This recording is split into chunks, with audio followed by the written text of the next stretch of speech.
حضرت علی رضی اللہ تعالیٰ عنہ نے فرمایا، اگر خوش رہنا چاہتے ہو تو نہ کسی سے امید رکھو اور نہ ہی کسی سے شکوہ کرو۔ ایک انسان کے کردار کی خوبصورتی یہی ہے کہ وہ اپنے سے کم حیثیت لوگوں کے ساتھ کس طرح کا برتاؤ کرتا ہے۔ دشمن ہمیشہ دماغ کے اور دوست ہمیشہ کردار کے منتخب کرو۔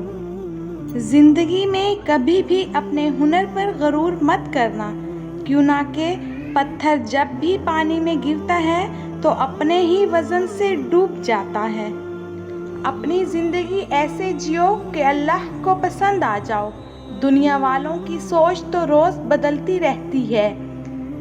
اللہ جب حفاظت کرنے پر آتا ہے تو سب سے کمزور مکڑی کے جالے کی دیوار راستے میں حائل کر دیتا ہے، جسے دنیا کی بڑی سے بڑی طاقت بھی نہیں گرا سکتی۔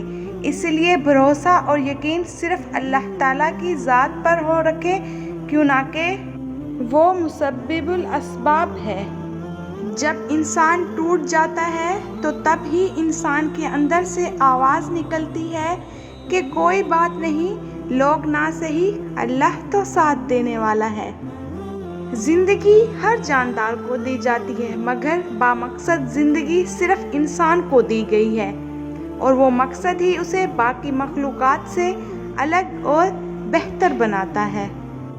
ہمارا خاموش رہنے کا مطلب لحاظ بھی ہوتا ہے، اور لوگ اسے ہماری کمزوری سمجھ لیتے ہیں۔